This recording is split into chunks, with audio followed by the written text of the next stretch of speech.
Hi guys! Welcome back to week 5 of our virtual read-along for Kate DiCamillo's Flora and Ulysses. Last week, a lot happened actually. We read up to chapter 40, which means today we're going to be starting with chapter 41, and I'll show you right now how to do that. We start at sayvillelibrary.org, which is the Sayville Library's homepage. We're going to look at the tab for Children's. Scroll down, we're going to click on Tumblebooks,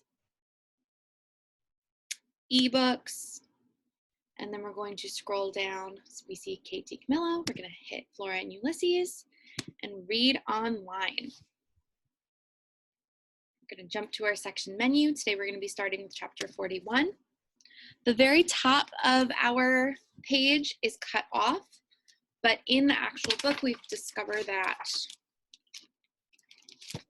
the title of chapter 41 is I Promise. Chapter 41, I Promise. They were in the car. Flora's father's hands were on the steering wheel at 10 o'clock and 2. Flora was sitting up front and Ulysses' head was out the window. They were heading back to Flora's mother's house in spite of Flora's protestations. "We have to go back," said her father. "We have to return at the regular Sunday afternoon time. We have to act normal, natural, unconcerned." Flora wanted to object, but she could read the writing on the wall, or rather, she could read the words that hovered above her and her father and the squirrel. Destiny could no longer be forestalled. The arch nemesis must be faced. "Holy Bagoomba," said her father. His right ear was wrapped in a huge amount of gauze. His head looked lopsided. Wholly unanticipated occurrences. A squirrel vanquished a cat. He shook his head. He smiled. "And now it's time for another battle," said Flora. "Everything will be fine," said her father. "So you say," said Flora.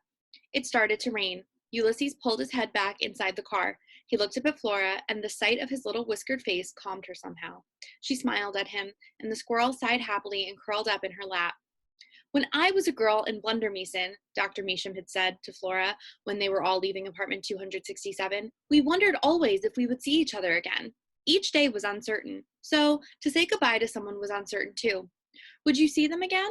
Who could say? Blundermeason was a place of dark secrets, unmarked graves, terrible curses. Trolls were everywhere. So we said goodbye to each other the best way we could. We said, 'I promise to always turn back towards you.' I say those words to you now, Flora Belle. I promise to always turn back towards you. And now you must say them to me." "I promise to always turn back towards you," Flora had said. She whispered the words again now to the squirrel. "I promise to always turn back towards you." She put a finger on Ulysses' chest. His tiny heart was beating out a message that felt like, "I promise, I promise, I promise." Hearts were the strangest things. "Pop," said Flora. "Yes," said her father. "Can I feel your heart?" "My heart?" said her father. "Okay, sure." And then for the first time ever, George Buckman took both his hands off the steering wheel while the car was in motion. He opened his arms wide. Flora gently moved Ulysses out of her lap and onto the seat beside her. And then she reached up and across and put her hand on the left side of her father's chest. And she felt it, her father's heart, beating there inside of him. It felt very certain, very strong, and very large. Just like Dr. Measham had said, capacious. "Thank you," she told him. "Sure," he said. "You bet." He put his hands back on the steering wheel at 10 o'clock and 2, and the three of them, Flora, her father, and the squirrel, traveled the rest of the way home in a strange and peaceful silence. The only noise was from the windshield wipers. They hummed back and forth, singing a sweet, out-of-tune song.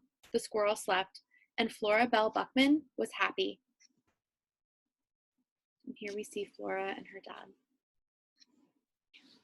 Chapter 42, Foreboding. Her father pulled the car into the driveway and cut the engine. The windshield wipers let out a surprised squeak and then froze in mid-wave. The rain slowed to a trickle. The sun came out from behind a cloud and then disappeared again, and the smell of ketchup melded with butterscotch rose with a gentle persistence from the seats of the car. "Here we are," said her father. "Yep," said Flora. "Here we are. 412 Belgrade Avenue." It was the house that Flora had lived in for the whole of her life, but something was different about it. Something had changed. What was it? Ulysses crawled up onto her shoulder. She put her hand on him. The house looked sneaky somehow, almost as if it were up to no good. Foreboding. That was the word that popped into Flora's head. The house seemed full of foreboding. Do inanimate objects, couches, chairs, spatulas, etc., absorb the energy of the criminals, the wrongdoers among whom they live? The criminal element had queried in a recent issue. It is, of course, entirely unscientific to assume such a thing, but still, we are forced to admit that in this woeful world, there exists objects with an almost palpable energy of menace, spatulas that seem cursed, couches that contain literal and metaphorical stains of the past, houses that seem to perpetually groan and moan for the sins contained in their environs. Can we explain this? No. Do we understand this? We do not. Do we know that criminals exist? We do. We are also terribly and unfortunately certain that the criminal element will be forever among us. And the arch nemesis, thought Flora, the arch nemesis will forever be among us too. Ulysses' arch nemesis is in that house right now. Do you remember the darkness of 10,000 hands? Flora said to her father. Yep, said her father. He wields 10,000 hands of anger, greed, and revenge. He is the sworn enemy of Incandesto. He's Incandesto's arch nemesis, said Flora. Right, said her father. I tell you what, the darkness of 10,000 hands better stay away from our squirrel. He honked the horn. Home the warrior, he shouted. Home that cat-conquering superhero squirrel. Ulysses puffed out his chest. Let's go, said Flora said. We have to do it. We have to face the arch nemesis. Right, said her father. Bravely forward. And he honked the horn again. Chapter 43, Treacle. They walked into the house and the little shepherdess was waiting for them. She was standing there where she always stood, the lamb at her feet, the tiny globe above her head, and a look on her face that said, I know something you don't know. Flora's father took off his hat and bowed to the lamp. George Buckman, he said. How do you do? Hello? Flora shouted into the silence of the house. From the kitchen came the sound of laughter. Mom? Said Flora. No one answered. Flora's sense of foreboding deepened, expanded. And then her mother spoke. She said, That's absolutely right, William.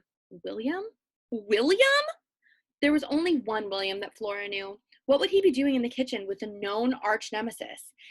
And then came the familiar rattle of the typewriter keys being struck, the thwack of the carriage return being hit. Ulysses' grip on her shoulder tightened. He let out a small chirrup of excitement. Her mother laughed again. The laughter was followed by the truly terrifying words, Thank you so much, William. Shh, said Flora to her father, who was standing, listening, his hat in his hands and a goofy smile on his face. There was a small, round drop of blood on his ear bandage. It looked oddly festive. You stay here, Flora said to him. Ulysses and I will go and check this out. Right, said her father. You bet. I'll stay here. He put his hat on his head. He nodded. Flora, superhero on her shoulder, walked quietly, stealthily through the living room and into the dining room and stood before the closed kitchen door. She held herself very still. She made herself into a giant ear. She was getting extremely good at making herself into a giant ear. Flora listened, and she could feel Ulysses, his body tense and expectant, listening too. Her mother spoke. She said, Yes, it will go like this. Frederico, I have dreamed of you for eons. No, said another voice, a high, thin, and extremely annoying voice. I've dreamed of you for all eternity. Ooh, said Flora's mother, for all eternity. That's good. More poetic. Ulysses shifted his position on Flora's shoulder. He nodded. Yes, exactly, said William Spiver. More poetic. Eons sounds too geological. There's nothing romantic about geology, I assure you. Okay, said Flora's mother. Right. What's next, William? Actually, said William Spiver, if you don't mind, I would prefer to be called William Spiver. Of course, said Flora's mother. I'm sorry. What's next, William Spiver? Let me see, said William. I suppose Frederico would say, and I have dreamed of you, Angelique. My darling, I must tell you that they were dreams so vivid and beautiful that I am loath to wake to reality. Oh, that's good. Hold on a sec. The typewriter keys came clacking to life. The carriage return dinged. Do you think that's good? Flora whispered to Ulysses. Do you think that's good writing? Ulysses shook his head. His whiskers brushed against her cheek. I don't think so either, she said. Actually, she thought it was terrible. That it was sickly sweet nonsense. There was a word for that. What was it? Treacle. That was it. Having located the correct word, Flora felt a sudden need to say the word aloud, and so she did. She pushed open the kitchen door. She stepped forward. Treacle! She shouted. Flora? Said her mother. Treacle? Said William Spiver. Yes, said Flora. She was pleased that with one simple word she had answered two very important questions. Yes, she was Flora. And yes, it was Treacle. Chapter 44, Her Treacherous Heart. William Spiver was wearing his dark glasses. There was a pitzer pop in his mouth. He was smiling. He looked exactly like a villain. That's what Flora's brain thought. But her heart, her treacherous heart, rose up joyfully inside of her at the sight of him. Flora's heart was actually glad to see William Spiver. There was so much she wanted to talk to him about. Pascal's wager, Dr. Measham, the other Dr. Measham, giant squids, giant donuts, and who was dunking them, if he had ever heard of a place called Blunder Meeson, if he had ever sat on a horsehair sofa. But William Spiver was sitting beside Ulysses' arch nemesis, smiling. Obviously, he could not be trusted. Flora Bell? Said William Spiver. It's me, said Flora. I'm surprised you don't smell me, William Spiver, since you can smell everything. I have never claimed to be able to smell everything. However, it is true that right now I am smelling squirrel, and there is another odor. It is something sweet, some scent redolent of school lunchrooms on rainy Thursdays. What is it? Jelly. Yes, grape jelly. I smell squirrel and grape jelly. Squirrel, said Flora's mother. She turned away from the typewriter. She looked at Flora. Squirrel, she said. What in the world are you doing back here with that squirrel? I told your father. This malfeasance must be stopped, shouted Flora. Her mother, hands still poised over the keys of the typewriter, stared at Flora with her mouth open. William Spiver, for once, was silent. On Flora's shoulder, the squirrel trembled. Flora slowly raised her left arm. She pointed at her mother. She said, What did you tell my father to do to the squirrel? Her mother cleared her throat. I told your father. But the sentence remained unfinished, the truth unuttered, because the kitchen door suddenly swung open to reveal Flora's father. George Buckman, he said to the room at large. How do you do? He walked into the kitchen. He stood beside Flora. George, what in the world? Said Flora's mother. You look like you've been in a battle. I'm fine, just fine. I was saved by the squirrel. What? Said Flora's mother. I was attacked by Mr. Claus. He landed on my head and... This is fascinating, said William Spiver. But may I interrupt for a moment? Absolutely. Who is Mr. Claus? Mr. Claus is a landlord and also a cat, a large cat. Usually he attacks ankles. This time it was the head, my head. It was a very surprising attack. I wasn't prepared. And? Said William Spiver. Oh, yes, and Mr. Claus bit my ear, and there was a lot of pain, and the squirrel rescued me. Have you lost your mind? Said Flora's mother. I don't think so, said Flora's father. He smiled hopefully. Can't you handle the smallest task? I asked you to take care of the squirrel situation. Flora felt a wave of anger roll through her. Quit speaking euphemistically, she said. Quit calling it the squirrel situation. You asked him to kill. You asked him to murder my squirrel. Ulysses let out a chirp of agreement, and then the kitchen became as silent as a tomb. Chapter 45, 4 words. It's the truth, Flora said. You told Pop to kill Ulysses. Having denounced her mother, Flora now turned her attention to William Spiver and his betrayal.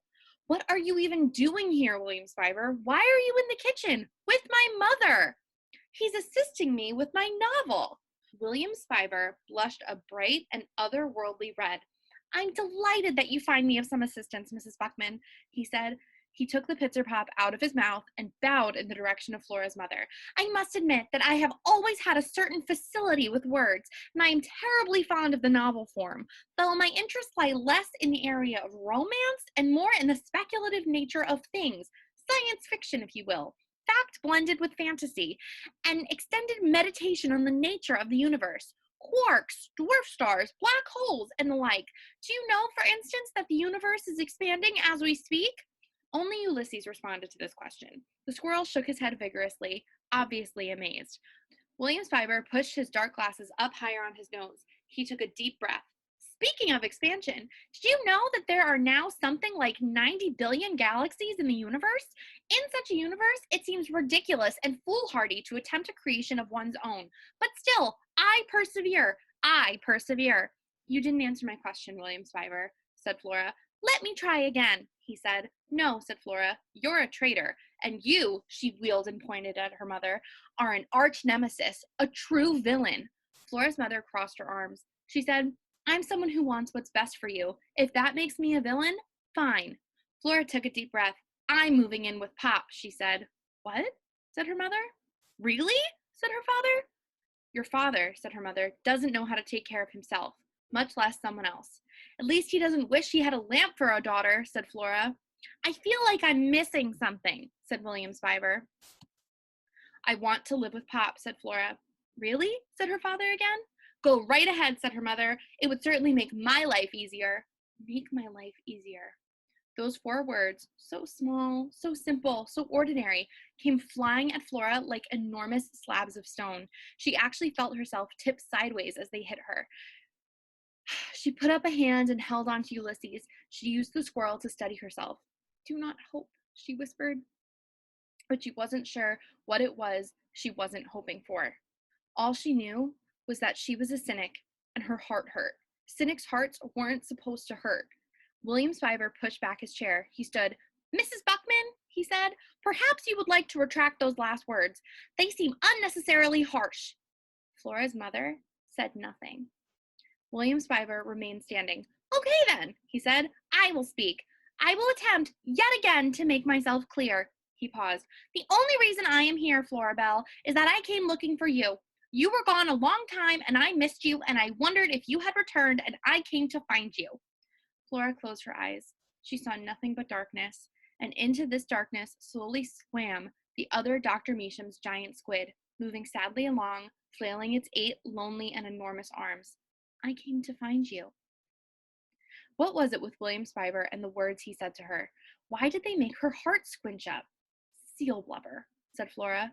I beg your pardon, said William Spiver. Ulysses gently pushed Flora's hand, and then the squirrel leapt away from her. Oh no, said Flora's mother. No, not that! No, no! Ulysses flew over Phyllis Buckman's head. He went high, and then higher still. Yes, said Flora. Yes.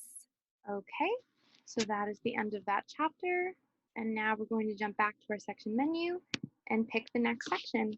The title of this chapter is Gianter.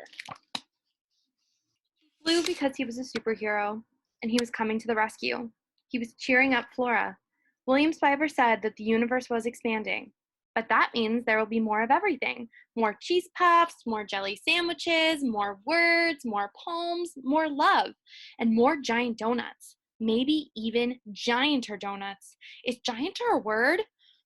It should be. Chapter 47, Flying Squirrels. Why, Flora wondered, did everything become silent when Ulysses flew? It had been the same in the giant donut, at least until everyone started screaming. It was as if some small piece descended. The world became dreamy, beautiful, slow.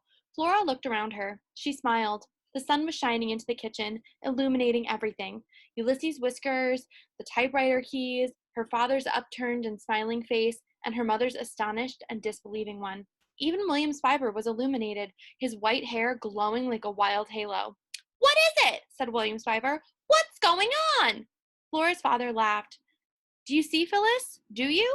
Anything can happen. Ulysses floated above them. He zoomed down to the ground and then went shooting back up to the ceiling. He looked behind him and performed a lazy mid-air backflip. For the love of Pete, said Flora's mother in a strange and wooden voice. Someone tell me something, said William Spiver. Ulysses dived down again. He flew past William Spiver's right ear. Ack! Said William Spiver. What was that? The squirrel, said Flora's mother in her strange new voice. He is flying. She stood up suddenly. Right. She said, okay, I have to go upstairs and take a nap. Which was an odd thing for her to say because Flora's mother was not in any way a napper. In fact, she was an anti-napper. She didn't believe in naps at all. She often said that they were a big, fat waste of time. Yes, a little nap. That is what I need. Flora's mother walked out of the kitchen and closed the door behind her. Ulysses landed on the table next to the typewriter. It's not that shocking, said William Spiver. There are flying squirrels, you know. They exist. In fact, there are some theories that posit that all squirrels are descended from the flying squirrel. In any case, flying squirrels themselves are a documented fact. Ulysses looked at William Spiver and then at Flora. He reached out a paw and hit a key on the typewriter. The single clack echoed through the kitchen. How about flying squirrels who type, said Flora. Well, not as well documented, admitted William Spiver. Ulysses hit another key, and then another. Holy Bagoomba, said Flora's father. He flies, he vanquishes cats, and he types. He's a superhero, said Flora. It's amazing, said her father. It's wonderful, but I think I'd better go have a quick word with your mother about the whole, situation. Chapter 48, Banished. Clack, clack, clack. Flora stood silently. William Spiver stood silently. The squirrel typed. Florabelle, said William Spiver. Uh-huh, said Flora.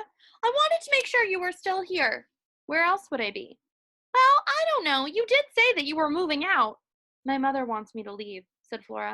I don't know if that's exactly what she meant, said William Spiver. I think she was surprised, and perhaps her feelings were hurt.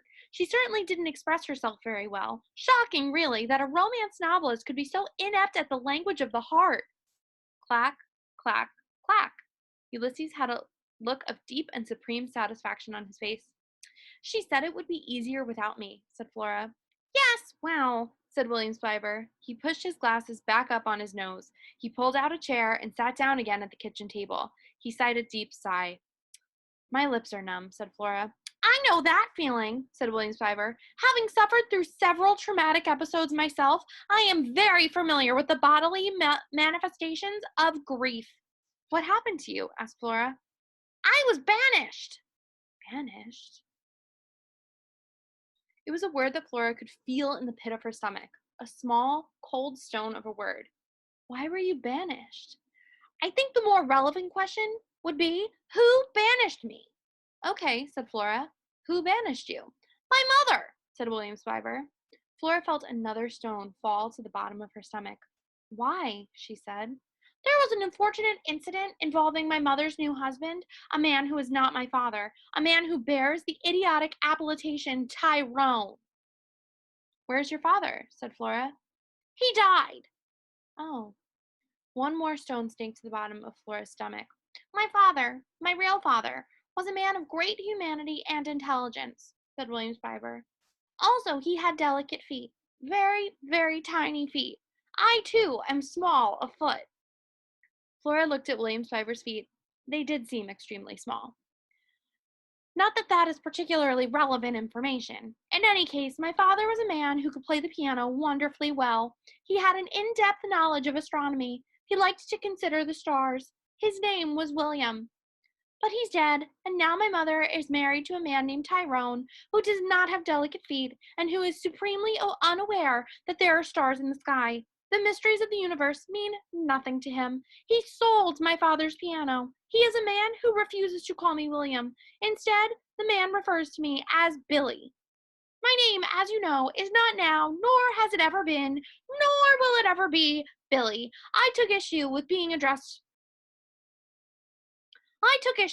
so addressed. I repeatedly took issue, and after repeatedly taking issue and repeatedly being ignored, one thing led to another, and some irrevocable acts occurred, and thus I was banished. What thing led to another thing, said Flora. What irrevocable acts occurred? It's complicated, said William Spiver. I don't want to talk about it right now, but as long as we are asking each other questions of an emotionally fraught nature, why did you say that your mother wanted a lamp for a daughter? It's complicated, said Flora. I'm certain that it is, and I empathize. There was another long silence, punctuated by the clacking of typewriter keys. The squirrel is working on another poem, I suppose, said William Spiver. I guess, said Flora. It sounds like a long one, epic in nature. What in the world would a squirrel have to write about at such length? A lot happened today, said Flora. It was late afternoon. The shadows of the elm and the maple in the backyard entered the kitchen and flung themselves in purple lines across the floor. Flora would miss those shadows when she moved away. She would miss the trees. She supposed she would even miss William Spiver. And then, almost as if he were reading her mind, William Spiver said, I meant what I said. I'm here because I was looking for you. I missed you. Flora's heart, the lonely, many-armed squid of it, flipped and flailed inside of her. She opened her mouth to say that it didn't matter. Not really. Not now. But as usual, what she intended to say to William Spiver and what she said were two different things. The sentence Flora intended to say was, it doesn't matter. The sentence she said was, have you ever heard of a place called Blunder Mason? Pardon me, said William Spiber. He held up his right hand. I don't mean to alarm you, but do you smell smoke? Flora sniffed. She did smell smoke. Now there was going to be a fire on top of everything else? For the love of Pete. Chapter 49. Good news, Flora Belle. Flora's mother and father entered the kitchen together. Her mother had a cigarette in her mouth. Her mother was smoking. Her father had his arm around her mother's shoulder. This was almost as alarming as seeing her mother smoke. Her mother and father never touched anymore. Good news, Flora Belle, said her father. Really? Said Flora. She never believed it when someone said there was good news. In her experience, when there was good news, people just said what the good news was. If there was bad news they wanted you to believe was good news, they said, good news. And if there was really bad news, they said, good news, Flora Belle. Your mother thinks it would be wonderful to have the squirrel stay here, said her father. What? Said Flora. Here? With her? And where am I supposed to stay? Here, said Flora, with your mother. You, your mother, and the squirrel. That's what your mother would like. Flora looked at her mother. Mom, she said. I would be honored, said her mother. She took a long drag on her cigarette. Her hand was trembling. Why are you smoking? Said Flora. I thought you stopped smoking. It seemed like the wrong time to stop, said her mother. She squinted. I'm under a lot of pressure right now. Speaking of which, I see that the squirrel is typing on my typewriter, where I write. He writes poetry, said William Spiber. Not fiction. Let's just have a look-see, said Flora's mother. She walked over to the typewriter and stood looking down at Ulysses and the words on the page. Let's just have a look-see, said Flora's mother. She walked over to the typewriter and stood looking down at Ulysses and at the words on the page. Let's see what kind of poetry a squirrel types. Her voice sounded funny still, tinny and far away, as if she were speaking from the bottom of a dark well. Actually, what she sounded like was a robot, someone pretending to be human and doing a lousy job of it. Flora felt a little flicker of fear. Let me just light another cigarette here, said her mother in her robot voice. She lit a new cigarette from the tip of the old one, which was, of course, chain smoking and dangerous behavior at the best of times. And this, obviously, was not the best of times. Her mother inhaled deeply on the cigarette. She exhaled. She said, Shall I read the squirrel poetry aloud? Chapter 50, an incomplete list. Actually, it wasn't poetry. Not yet. So far, it was just a list of words that he wanted to turn into a poem. The first word on the list was jelly. Jelly was followed by giant donut, which was in turn followed by sprinkle. The list continued on with these words: Rita, sunny side up, Pascal, giant squid, little shepherdess, vanquished, capacious, quark, universe, expanding, blunder meeson, banished. The list ended with the words of Dr. Meacham's goodbye. I promise to always turn back towards you. The words were good words, Ulysses felt, maybe even great words, but the list was very incomplete. He was just getting started. The words needed to be arranged, fussed with, put in the order of his heart. All of this is to say that when Flora's mother read the list out loud, it didn't sound terribly impressive. Gosh, that's some swell poetry, said George Buckman. Not really, said William Spiber. There's no point in lying to him, even if he is a squirrel. It's actually pretty lousy poetry, but I do like the last part, the part about turning back. That has some emotional heft to it. Well, I think it's just great, said Flora's mother, and I'm glad to welcome another writer into the family. She patted Ulysses on the head. Too forcefully, he felt. The pat approached violence. We are going to be one happy little family, said Flora's mother. She gave Ulysses another whack, disguised as a pat. Really? Said Flora. Oh, yes, said Flora's mother. There was a knock at the back door. Yoo-hoo! Someone called out. Tootie, thought Ulysses. Tootie, said Flora. Mrs. Tickum, said Flora's mother. Do come in. We were just reading some words that the squirrel typed. Ha-ha, we were reading some squirrel poetry. William, said Tootie, I've been calling and calling you. I didn't hear you. Well, I must admit that I wasn't calling very loudly, said Tootie. What did Ulysses type? Flora's mother read the list of words again. Tootie put her hand over her heart and said, Oh, those last lines are beautiful. Heartbreaking. Those last lines are the only bit of coherence in the whole thing, said William Spiber. I've been inspired by Ulysses to write a little poetry of my own, said Tootie. Ulysses felt himself puff up. He had inspired Tootie. He turned and sniffed his tail. I'd like to read your poetry, Tootie, said Flora. Well, we should have a poetry reading at some point. I'm sure Ulysses would enjoy that. The squirrel nodded. Yes, yes, he would enjoy that. He would also enjoy a bite to eat. Dr. Meesham's jelly sandwiches had been wonderful, but that was a long time ago. He would like to eat, and he would like for Tootie to read poetry to him, and he would like to work on his own poem. Also, he would like for Flora's mother to quit pounding him on the head, which she was doing again now. William, said Tootie, your mother called for you. Did she? Said William Swiver. His voice was squeaky with hope. Really? Did she ask for me to come home? Unfortunately not, said Tootie, but it's dinner time. Come home with me and eat something. Home, thought Ulysses. That's a good word, and dinner is a good word, too. He turned back to the typewriter. He searched for the H. And that is the end of this section. So tune in next week so we can read the next two, and we'll figure out what happens with his little poem.